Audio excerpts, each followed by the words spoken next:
ओम श्री सच्चिदानंद सतगुरु साईनाथ महाराज की जय। सभी साईं भक्तों को मेरा नमस्कार। साथियों, कथा प्रारंभ करते हैं। जैसा कि आपको पिछले भाग में सुनाया था कि रोणी जी बाबा के यहाँ द्वारका माई में ही रह रही हैं और कढ़ाई बुनाई का काम कर रही हैं। उधर सहदेव माधव का साला कुलकर्णी क्या नौकरी करने के लिए गया। समय से पहुंचा। कुलकर्णी को कहीं बाहर जाना था शिरडी से। कुलकर्णी अपने मुनीम को सौंप कर चला गया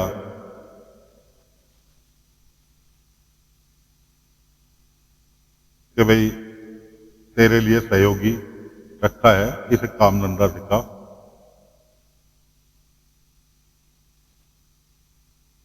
उसने कहा ठीक है, और वो उसको काम धंधा बताने लगा, लिखा पढ़ी का जो भी उसके यहाँ कुलकर्णी के यहाँ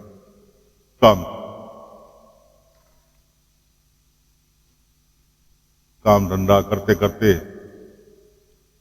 उसकी निगाह कुलकर्णी के किसी सामान पर पड़ी जो कि उसके किसी काम का नहीं था, लेकिन वो अपनी चोरी की जो उसको बीमारी लगी हुई थी उसके फलस्वरूप वो उसे चुराने का प्रयास करने लगा। लेकिन बाबा की कही हुई बात उसे याद आई कि साईं ने कहा था कि जब भी तेरी चोरी की इच्छा हो तो किसी उस शख्स को याद करियो जिससे तू सबसे ज्यादा प्यार करता है। उसने हर किसी को याद किया, लेकिन उसके हाथ रुकने का नाम नहीं ले रहे थे। बाबा तो सब जानते थे। बाबा ने वहां धूनी की आग में बैठे बैठे पूरा नजारा देखा। उसके बाद वहीं से ही आदेश दिया, सहदेव अपने आप को संभाल। वो बाबा का आदेश देना था कि सहदेव को याद आ गया। उसने साईं को याद किया और उसने अपनी उस आदत पर खास करके कुलकर्णी किया काबू पा लिया। उधर रोहिणी जी के दोनों बेटे शिरडी आए, बाबा की द्वारका माई पहुंचे और नाटक चालू उनका कि माँ हमें माफ कर दो, वापिस हमारे साथ चलो। रोने लगे, गिड़गिड़ाने लगे। रोहिणी जी बेचारी बहुत सीधी सादी महिला थी, वो उनके झांसे में आ गई। साईं से कहने लगी, साईं मैं अपने दोनों बेटों के साथ वापस घर जाना चाहती हूं। बाबा तो सब जानते थे कि आगे क्या होना है।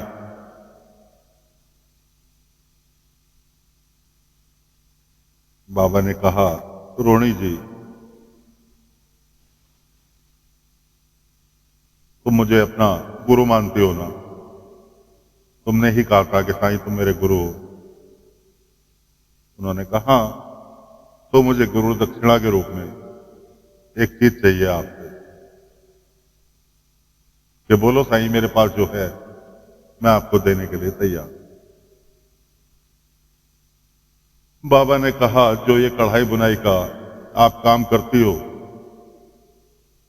आज के बाद किसी भी कीमत पर आप ये काम नहीं करोगे।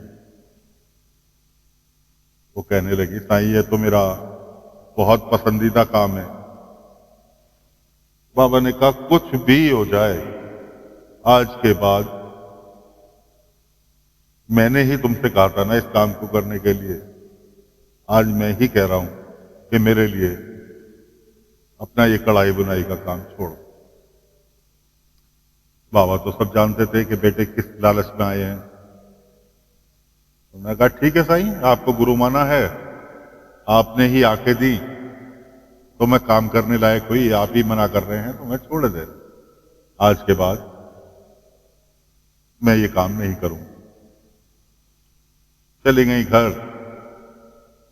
अब उनके बेटों को तो उनकी कमाई खानी थी, तरह तरह के प्रयास कि आई काम क्यों नहीं करती। मैं कहा नहीं, मैं काम नहीं करूंगी। मैंने साईं को जुबान दी है, जिन्होंने मुझे आंखें दी मैंने उन्हें जुबान दी है, उन्होंने मेरे से मना किया है कि गुरु दक्षिणा के रूप में ये काम आज के बाद नहीं करो। इधर बाबा भिक्षाटन के लिए निकले हुए थे, किसी ग्रामीण के यहां भिक्षा के लिए पहुंचे। बहुत खुश था कि साईं मेरी बेटी की शादी है और मैं ये कर रहा हूं वो कर रहा हूं। इस तरह बाबा ने आशीर्वाद दिया और निकल लिए। उसने ग्रामीण ने कुछ जेवर कुलकर्णी के यहां गिरवी रखे हुए थे। वो जेवर लेने कुलकर्णी क्या गया। कुलकर्णी ने कहा मुनीम इसका हिसाब बताओ। मुनीम ने कहा सरकार 130 रुपए सारे मिला के ब्याज मूल। कुलकर्णी ने उससे पूछा लेकर आए हो। उसने कहा हाँ सरकार पूरे लाया हूं, ये लो गिन लो। 130 रुपए साथियों उस जमाने के, मान के चलो आज के लाख रुपए के बराबर होने चाहिए। खैर कुलकर्णी ने उसका बक्सा उसके हाथ में दिया, 130 रुपए ले लिए और प्रेशर देके उससे कहने लगा भाई अपना बक्सा खोल के देख। हुआ ये था कि कुलकर्णी ने बक्सा उसका गिरवी रखा था, जेवर, उसके अंदर उसका बहुत कीमती हार था और ताला लगाकर चाबी उसको दे दी थी कि तेरा बक्सा मेरे पास रखा है, चाबी तू लेके जा, कि जब छुड़ाने आएगा तो अपने तसल्ली के लिए चाबी तेरे पास। अब कुलकर्णी उसको प्रेशर देने लगा कि भाई खोल के देख ले मेरे सामने तेरा सामान सुरक्षित है या नहीं है। उसने खोल के देखा तो हार की जगह उसके अंदर एक साधारण सी चेन पड़ी हुई थी। अब वो कुलकर्णी से कहा ये तो मेरा नहीं है। उसने कहा भाई, कुलकर्णी ने कहा कि चाबी तेरे पास, बक्सा तेरा, तूने मेरे सामने खोला, मुझे नहीं पता इसमें क्या था। खैर जी वो रोया गिड़गिड़ाया, उसे मारा पीटा और भगा दिया। अब वो बेचारा ग्रामीण अपने घर पर आके रोना विलाप कर रहा था। इतने में बाबा पहुंचे। भाई मैं तो लुट गया, बर्बाद। क्या हुआ भाई, क्या ऐसे ऐसे? कुलकर्णी क्या? मैंने अपना जेवर गिरवी रखा था और मैं ऐसे छुड़ाने के लिए गया, बेटी की शादी में देना था, तो उसके अंदर ये चेन निकली जो कि मेरी नहीं है। बाबा ने चेन हाथ में उठा के देखी। बाबा तो अंतर्यामी थे। बाबा ने कहा ये चेन भी नकली है, ये भी किसी काम की नहीं है। वो और बेचारा सिर पीटने लगा कि मैं तो सोच रहा था कि चलो हार गया, एक हल्की फुल्की चेन ही अपनी बेटी को शादी में दे दूंगा, लेकिन ये भी नकली आप बता रहे हैं, तो मैं तो बर्बाद हो। बाबा ने कहा सबरी रख। इतने में कुलकर्णी का बहन का बेटा गोविंदा वो आया। बाबा से कहने लगा साईं, कुलकर्णी सरकार से केवल एक ही शख्स आंखें मिला के बात कर सकता है, वो है उनका बेटा केशव। आप कहें तो मैं केशव दादा से बात करूं। बाबा ने कहा नहीं गोविंदा, तुम तो इस मामले में बिल्कुल भी बात नहीं करोगे, ना किसी से जिक्र करोगे, और मुझे पूरा यकीन है कि कुलकर्णी खुद इसका हार लेकर इसके पास पहुंचेंगे, इसको देने आएंगे, और ये काम इसकी बेटी की शादी से पहले ही होगा। उसे ग्रामीण को भी समझाया, सबरी रख, ऊपर वाले पे भरोसा रख कि श्रद्धा सबरी दो ही शब्द कहता हूं श्रद्धा ऊपर वाले में रख और सब्र रख कि मुझे पूरी उम्मीद है तेरी बेटी की शादी से पहले ही कुलकर्णी वो तेरा जेवर लेकर खुद देने आए। खैर बाबा ने कहा, ग्रामीण ने मान लिया, लेकिन फिर भी हर कोई तो ये जानता नहीं था कि साईं साक्षात ईश्वर का रूप है। हर कोई नहीं जानता था। शिरडी में सभी के साथ रहते थे, लेकिन केवल एक बायजा माँ के अलावा, बायजा माँ भी साईं से बेटा मानती थी, प्यार करती थी, लेकिन बायजा माँ भी पूरी तरह बाबा से परिचित नहीं थी कि आखिर साईं है कौन। इतना तो पता था कि साईं से कोई काम बचा हुआ नहीं है। अनहोनी को होनी में तब्दील करना साईं का काम है, लेकिन भगवान के रूप में उन्होंने भी स्वीकार नहीं किया था कि साईं सब कुछ है। खैर ग्रामीण को वहीं छोड़ा। अब सहदेव का दूसरा दिन कुलकर्णी की नौकरी पर। कुलकर्णी ने क्या काम किया कि उसके जो जेवर थे उसकी संदूकची का ताला खोलकर उन जेवरों को ले गया शहर में बेचने। उसके बदले में कागज के नोटों का चलन अंग्रेज सरकार ने हाल फिलहाल में, ये 1850 सन की बात है, 1850-1855 सन के आसपास की बात है, जब ही कागज के नोटों का अंग्रेज सरकार ने चलन हिंदुस्तान में चालू किया। कुलकर्णी उस हार को अहमदनगर जाकर बेच आया उस ग्रामीण का, और बदले में कागज के नोट लेकर आया। अपने मुनीम को दिखाने लगा कि देखिए क्या है। मैंने कहा, सरकार कागज तो बहुत खूबसूरत है क्या ये? मैंने कहा, ये है नोट, रुपया। मैंने कहा, सरकार कैसी बात कर रहे हो? खैर उसको काफी कुछ समझा बुझाकर वो नोट उसने तिजोरी में रख दी। इधर सहदेव का दूसरा दिन। तिजोरी में कागज पत्तर रखने गया। कुलकर्णी की बहन कुछ जेवर रखने के लिए गई अपने, उसने वो नोटों की गड्डी नीचे गिरा दी तिजोरी में। वो गड्डी देखी सहदेव ने पड़ी हुई, पता उसे भी नहीं था कि ये नोट हैं, पैसे हैं। उसने कागज के, जी खूबसूरत कागज है, उसने उठा के जल्दी जल्दी में जेब में रख लिया। चोरी के इरादे से नहीं रखा, लेकिन जेब में रख लिया और घर आते समय उसे रखना भूल गया। वो नोटों की गड्डी उसके घर आ गई। घर आ गई, अपने भांजे के साथ खेल रहा था। वो नोट की गड्डी उसके भांजे यानी माधव के बेटे के हाथ लग गई। खेल क्या रहे थे बच्चे?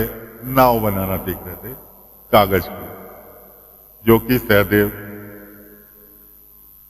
सिखा रहे थे, क्योंकि उन्हें पुस्तक कला का बहुत अच्छा ज्ञान।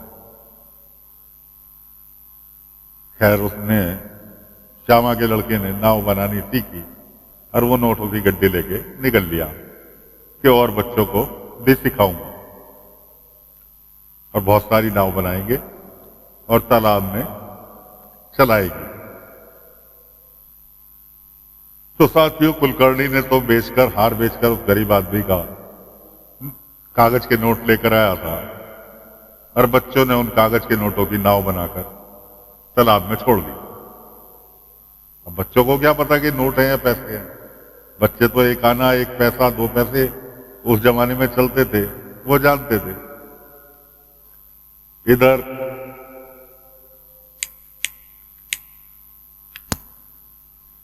एक आसपास के गांव का कोई ग्रामीण आया बाबा के पास। साईं, मेरे से कोई प्यार नहीं करता, मेरे से कोई सीधे मत से नहीं बोलता। आते आते ग्रामीण शिरडी गांव का ही बंदा चंदू उससे टकरा गया।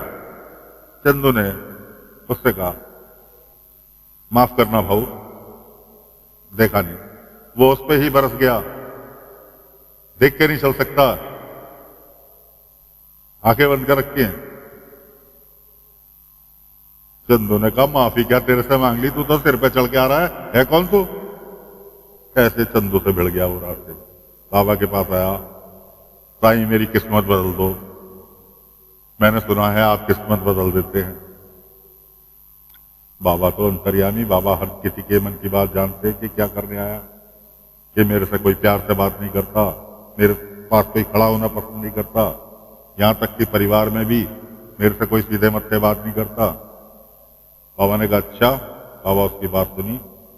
बाबा कहने लगे अच्छा तो एक काम कर, एक आईना लेके आ, यानी शीशा, फिर बदलता हूं तेरी किस्मत। शीशा ले आया बहुत बड़ा सा, किसाई में बहुत बड़ा सा आईना ले आया कि जितना बड़ा आईना होगा उतनी जल्दी किस्मत बदली जाएगी। बाबा ने कहा हाँ सही है, कोई दिक्कत नहीं। बाबा ने एक डंडा दिया कि ले इस डंडे से इसे तोड़ दे। तो अब वो चौंका, क्या इसे तोड़ना था? भाई तोड़ना होता तो। बाबा ने कहा तेरी इच्छा भाई, तू चाहे तो इसे घर ले जा वापस। मरता क्या नहीं करता, उसने डंडा मारा, शीशे टूट के भी कर गया, वहीं द्वारका माई। अब बाबा ने उससे कहा अब तू जोर जोर से ताली बजा, जोर जोर से ताली बजा। उसके बाद बाबा ने कहा अब जोर जोर से रोना चालू कर, कि देख जो करियो हकीकत में करियो, ड्रामा नहीं। उनने जोर जोर से रोना चालू किया। उसके बाद बाबा ने कहा अब जोर जोर से हंसना चालू। उसने जो हंसना चालू किया तो वो वास्तव में दिल से हंसना चालू हो गया। जब बाबा ने उसे रोका हंसने से, कहने लगा साईं मैं तो हकीकत में हंसना चालू कर। बाबा ने कहा तेरे अंदर यही कमी है, तू हमेशा दूसरों से तुनक मिजाजी से बात कर। अभी आते समय मेरे पास तो रास्ते में किसी से भिड़ा था। साईं आपको कैसे पता, आप तो यहीं मेरे। बाबा ने कहा उसे छोड़। इसी तरह से तू अपनी दुकान पर जाता है, वहां तेरे कर्मचारी हैं, उनसे तो सीधे मत्थे बात नहीं करता। जो कोई तेरे से बात पूछने भी आता है तू उन्हें झिड़क देता है। घर में कोई तेरे से बात पूछता है तो सीधे मुंह उसका जवाब नहीं देता। तो कोई तेरे से बात क्यों करेगा, हर कोई तेरे से कटेगा। कि साईं बताओ मैं क्या करूं? बाबा ने कहा तेरा सबसे बड़ा काम कि तुझे अभी वापस घर जाएगा, रास्ते में जो भी मिले, भले ही तेरी गलती हो नहीं हो, उसकी गलती हो नहीं हो, तुझे हंस के बात करनी है, उसको माफ कर देना अगर गलती हो। दूसरे अपनी दुकान जाएगा, वहां कर्मचारियों से सबसे पहले जाके जो भी तेरे सामने आए, डांटना डपटना नहीं, उससे उसके हाल चाल पूछना। हाँ भाई ठीक है, घर में सब ठीक है। इसी तरह से अपने घर में बच्चे से लेके बड़े तक हर किसी से प्यार से पेश आएगा। शुरू शुरू में तो तेरे इस बदलाव के लिए घर वाले चौंकेंगे, बाहर वाले चौंकेंगे, लेकिन 2, 4, 10 दिन बीतने के बाद हर कोई तेरे पास बैठना भी चाहेगा, तेरे से बात भी करना चाहेगा। उसकी समझ में आ गया कि ठीक है साईं, आपने वास्तव में हकीकत में मेरी किस्मत बदल दी। मुझे अपनी गलती का एहसास हो गया कि मैं क्या गलती करता था, जिसके कारण हर कोई मेरे से रुष्ट रहता था, कोई मेरे से बात करनी पसंद नहीं करता। तो दोस्तों वो ग्रामीण तो अपनी किस्मत बदल के चला गया। अब सवाल खड़ा होता है कि उस ग्रामीण की जिसकी बेटी की शादी है और कुलकर्णी ने उससे कर ली बेईमानी, उसका जेवर लेकर कैसे वापस आएगा कुलकर्णी? क्योंकि बाबा ने उस ग्रामीण से वादा कर लिया कि तेरा जेवर कुलकर्णी लेकर वापस आएंगे तुझे देने। उधर बच्चों ने उस नोटों की गड्डी की नाव बना के तालाब में बहा दी। क्योंकि बच्चों को नहीं पता कि कागज के नोटों का चलन हिंदुस्तान में हो गया है। तो साथियों, कथा को फिलहाल यहीं विराम देते हैं। आगे की कथा लेकर फिर हाजिर होंगे अगले अंक में। तब तक के लिए ओम साई राम, ओम साई राम, ओम साई राम, ओम साई राम।